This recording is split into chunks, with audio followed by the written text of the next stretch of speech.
अस्सलाम वालेकुम व्यूअर्स। आज की इस वीडियो में हम पाकिस्तान को कवर करेंगे, जिसमें इसकी making of Pakistan, martial arts और जंगें शामिल होंगी।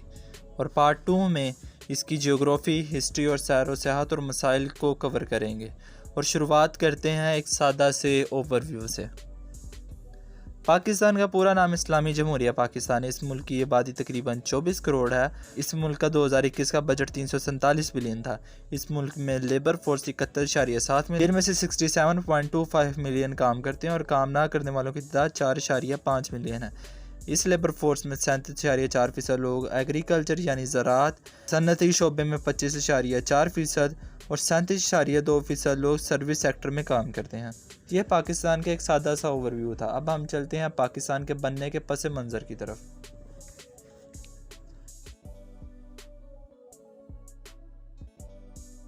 पाकिस्तान और इंडिया को एक साथ अगस्त 1947 में आज़ादी मिली। यह आज़ादी इन दोनों ममालिक को बरतानिया से हासिल हुई। इस आज़ादी की लौ गुलामी की शुरुआत से ही चल रही थी और इसके बाद मुख्तलिफ वक्तों में चलने वाली तहरीकों ने इस लौ को बुझने नहीं दिया। लेकिन इन तहरीकों का सियासी रंग दिसंबर 1885 में कांग्रेस में मिला।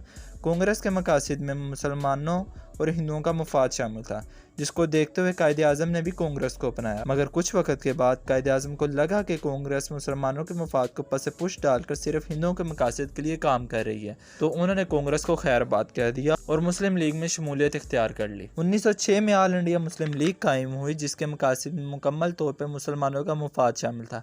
लेकिन इस पार्टी की ब्रिटिश ने बनने में मदद सिर्फ इसलिए की ताकि कांग्रेस और मुस्लिम लीग आमने सामने आ जाएं।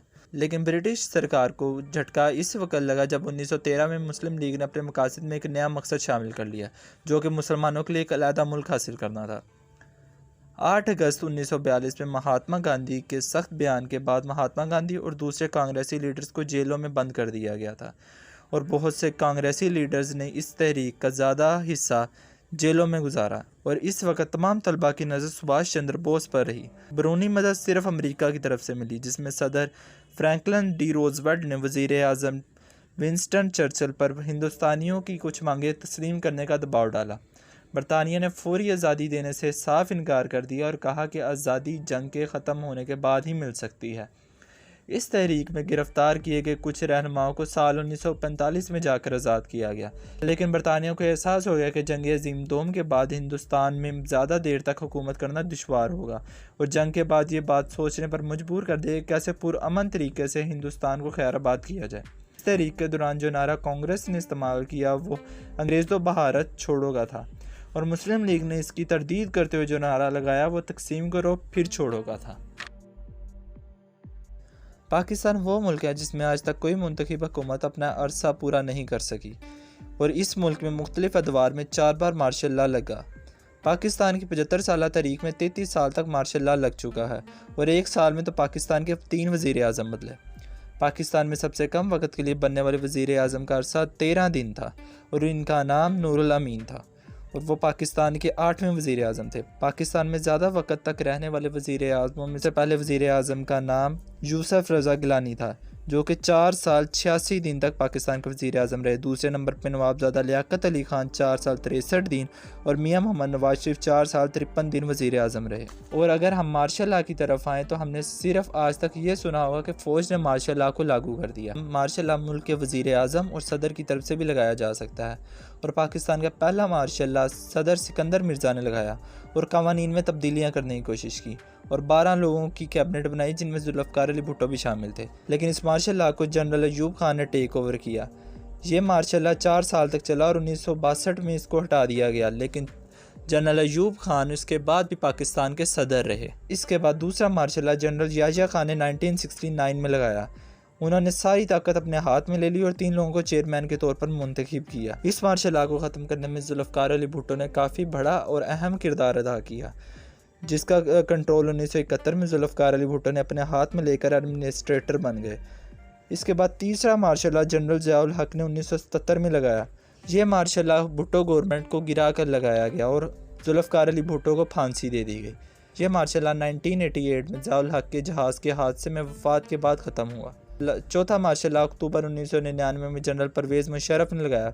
परवेज़ मुशर्रफ ने पाकिस्तान पर 1999 से 2002 तक चीफ एग्जीक्यूटिव और सदर के तौर पर 2001 से 2008 तक हुकूमत की और 2 अगस्त 2018 में अपने ओहदे से रिज़ाइन कर दिया। जंगों की शुरुआत पाकिस्तान बनने के बाद से ही शुरू हुई। इन जंगों को 2 हिस्सों में तकसीम किया जा सकता है, बैरूनी जंगें और अंदरूनी जंगें। पहले हिस्से में किसी दूसरे मुल्क के साथ जंग हुई हो तो इनमें 1948 की पाक इंडिया जंग, जो कि कश्मीर की वजह से शुरू हुई, जिसके चलते कश्मीर पाकिस्तान और भारत के दरमियान तकसीम हो गया। 1960 में अफ़गान हमलावरों के साथ, जिसमें इनको हरा दिया गया। 1965 की जंग, जो कि पाकिस्तान और इंडिया के दरमियान हुई, जिसके नतीजे में पाकिस्तान ने लाहौर का बहुत अच्छे से बचाव किया और इंडिया के कुछ इलाकों पर भी कब्ज़ा किया, मगर यूनाइटेड नेशंस की वजह से जंग रुक गई और पाकिस्तान ने इन इलाकों को वापस कर दिया। 1971 की जंग, इस जंग को एक तरह से खाना जंगी कहा जा सकता है, क्योंकि इसकी वजह सियासी थी, क्योंकि मुजीबुर रहमान की पार्टी ने ज़्यादा सीटें हासिल की, मगर जुल्फ़िकार अली भुट्टो अपनी हुकूमत बनाने पर मुसर थे, जिसकी वजह से इंडिया ने इस मौके का फ़ायदा उठाते हुए मुजीबुर रहमान की मदद की और मुजीबुर रहमान ने अपना मुल्क बनाने का ऐलान कर दिया। लेकिन इससे पहले कि फ़ौज इन फसादात को रोकती, इंडिया ने पाकिस्तान के साथ जंग शुरू कर दी, जिसकी वजह से पाकिस्तान का ध्यान वहाँ से हट गया और बांग्लादेश एक अलहदा मुल्क बन गया। इस जंग के नतीजे में शिमला मुआहिदा हुआ, पाकिस्तान ये जंग हार गया। 1984 की जंग एक तरह की फौजी झड़प थी, जो पाकिस्तान और इंडिया के दरमियान सियाचिन ग्लेशियर पर हुई और ये झड़प इंडिया जीत गई और सियाचिन के कुछ हिस्से पर इंडिया का कब्जा हो गया। पाकिस्तान और इंडिया की आखिरी जंग कारगिल की जंग थी, जो कि 1999 में हुई, जिसमें पाकिस्तान की हार हुई और नतीजे के तौर पर इंडिया का होल्ड दोबारा से कारगिल पर हो गया। दूसरे हिस्से को खाना जंगी कहा जा सकता है। खाना जंगी वो जंग हैं जो कि अंदरूनी तौर पर लड़ी जाती हैं। पाकिस्तान ने ये जंग 3 बार बलोचिस्तान में लड़ी, पहली 1948, दूसरी 1958 से 1959 और तीसरी और सबसे लंबी 1963 से 1969 तक लड़ी गई। पहली जंग में हमलावरों को हरा दिया गया, दूसरी जंग में नौरोज़ खान ने हथियार डाल दिए और तीसरी जंग के नताइज में 1 यूनिट पॉलिसी का इख्तिताम हुआ। पहली 3 जंगें कलात ग्रुप के साथ की गईं। इसके बाद BLA ग्रुप ने 1973 में जंग का आगाज़ किया, जो कि 1978 में इनकी हार के साथ ख़त्म हुई और इसके बाद 2004 में जंग का आगाज़ किया, जो अब भी जारी है और इसके असरात अब ईरान में भी फैल रहे हैं। और 2004 में पाकिस्तान और अमेरिका ने मिलकर खैबर पख्तूनख्वा में अलकायदा और इस्लामिक स्टेट नामी ग्रुप के ख़िलाफ़ जंग का आगाज़ किया, जो अब भी जारी है। अगर आपको मेरी ये वीडियो इन्फॉर्मेटिव लगी है तो इस चैनल को सब्सक्राइब करें और बेल आइकन को प्रेस करना मत भूलें, और इससे आपको लेटेस्ट वीडियोस की नोटिफिकेशन बर वक्त मिलते रहेंगे। इस वीडियो को लाइक करें और शेयर करें। मिलते हैं नेक्स्ट वीडियो में। अल्लाह।